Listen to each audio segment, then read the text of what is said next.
When you get this far in the season, most teams across the board have at least one loss. Only the best of the best are undefeated. It takes real grit and determination to play winning football week after week, and the Hornets are no stranger to that sentiment. Head coach Bobby Eubanks joins us now on this week's edition of Coach's Comments. Coach, for the first time in a decade of you at the helm, your team is 6-0. You got 5-0 a couple of times in 2020 and 2022. Now you've eclipsed the 6th win mark to begin this season. How does it feel? It's great. You know, our kids are really working hard and doing the things that they need to be doing to get us in this position. So, you know, we're really proud of them right now. Why is this season different? You got to 5 a couple of times, right? 2020 was the COVID year, and then in 2022, you also got to 5 wins before a loss. Why is this season different?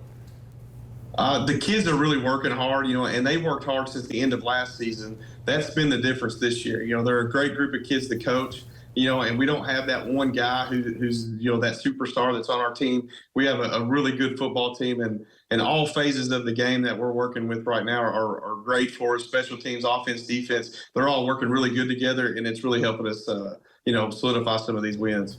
Yeah, through the first 6 games, you've got 7 players with 80 or more rushing yards, 5 players with 100 or more receiving yards. Does it help that you have a senior quarterback in Dylan Morris that can really, you know, move the ball around to anybody he wants to? Yeah, you know, Dylan does a great job of taking what they give us, you know, and our offensive coaches do a tremendous job, you know, making sure that we can move the ball around. We've got several guys. We trust a lot of different guys with the ball. You know, there was one night we had a game where you know, 13 different guys ran the football that night. You know, so we're really excited about, you know, how we're able to do that. And, you know, and Dylan does a phenomenal job of reading the defense and throwing to the open guy. And, you know, he's got some really good guys to throw to as well. Dylan Morris, 215 yards per game, 15 touchdowns, and 2 interceptions on the season. How have you seen him grow over the past couple of years? Really, since his freshman year, he's grown leaps and bounds. You know, he went from a kid who was barely able to play quarterback and you know, to what he is now. And that didn't come overnight. That was a hard work and determination on his part, you know, to really get in and work at his craft. And, you know, now he's a top prospect and really doing well for us. You know, we couldn't be more excited for Dylan and his family because the hard work has paid off for him. Well, you mentioned you have a lot of options, or Dylan's got a lot of options to throw to, although 2 of those options make up for close to 700 yards. Jackson Morris, 395 receiving yards and 5 touchdowns, and Cooper Jones, 300 receiving yards and 2 touchdowns. Why are those 2 such big standouts on your team? You know, Cooper's one of those guys who can take the top off of it. You know, he's a great track athlete, and he can really run. You know, a lot of guys look out there and see him at 6'1", you know, and don't expect him to be the type of speed that he has, and he's able to get behind defenses, you know, and on top of that, he's also a guy who will catch a pass across the middle, take a hit, and plays free safety for us on defense as well, and does a phenomenal job on both sides of the ball for us. You know, a kid like Jackson Morris, you know, he didn't play his sophomore year, and then, you know, decided last year that he was going to, you know, gain some weight. He gained 20 pounds and became an absolute force for us, you know, on both offense and defense this year. And he's got great hands. He can really move well with the football. And, you know, so it's been really fun to watch kind of their growth over the last couple of years.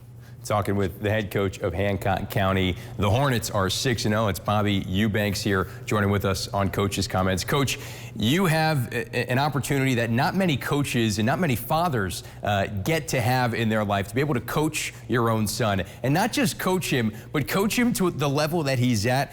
Currently leads the team in rushing yards at 182, leads the team in forced fumbles, and leads the team in sacks at 4 sacks. How proud are you to coach him, and how proud are you to watch him grow as a father on the sidelines? Yeah, it's hard. It's hard for me sometimes because, you know, he's growing up around the game. He was born on a night that I left the hospital and I went and coached the playoff game on a Friday night. So, you know, he's been around the game and he loves the football game, loves his teammates. You know, he loves the Hornets especially, and you know, it's been really fun to kind of watch him grow throughout the years, and I knew at some point I was going to get to coach him. You know, sometimes he may not like it as much as I do, but it's been a lot of fun, and you know, I couldn't be more proud of him, of who he is as a person, and what he does on the football field is just icing on the cake. Does he echo the same type of leadership you bring to the table? He's got it in him. He as a sophomore, he likes to do a lot of things by example. But yeah, he will definitely lead, and him stepping up as a sophomore this year and really contributing the way he has. I'm really proud of him and his growth.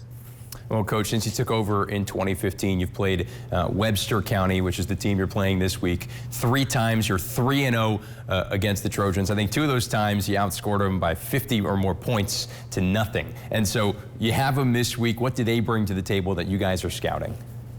Yeah, they're a tough-nosed football team. Last year, it came down to the absolute last play. And we had some good breaks that went our way on special teams to get us to that point where we were even able to pull that game off, on the road. And, Webster's a really good coach football team. Their kids play hard. They're a hard-nosed group. So, we never underestimate anybody. And, one of our biggest mantras for the year has been just being 1-0 at the end of every week. And, this week is the same. We want to be 1-0 at the end of this week. How do you get to 1-0 at the end of the week? We play our game. We challenged our kids at halftime. We weren't playing a real solid game against Trigg last week, and we challenged our kids at halftime, and they really responded. So and one of the things that we wanted to make sure they knew is we got to play Hornet football, and and that's what they did in the second half. So we got to play Hornet football and take care of the ball and do all the things that we're supposed to do, and we'll be okay. Well, if the goal is 1-0 each week and you continue to hit that mark as the regular season closes, you'll have an off week after Webster County, then just 2 more before districts begin. You guys are going to have your name on the map. I know you've had it on the map before, but this year specifically, an undefeated team potentially going into districts, that's something that other teams, well, they circle on the calendar. How do you guys make sure to not let it get to your own head? Yeah, again, it's that 1-0 mentality. Our kids are really grounded, and our coaching staff does a tremendous job of keeping them that way. And, and one thing that we really talk to them about is making sure that we are working extremely hard during that week, because that is a new week every single week, and that's a new team every single week. And we want to make sure that we're 1-0 every week, and eventually those 1-0s will add up. What's your goal by the end of the year? I mean, we would love to go undefeated and win a district, and then set ourselves up for a great run in the playoffs. That's our goal. It's been our goal from day one with this group, and that's still what it is. Head coach Bobby Eubanks from Hancock County, 6-0, looking to go 7-0 this week against Webster County. Coach, thanks for joining us. Appreciate it. Thank you, guys.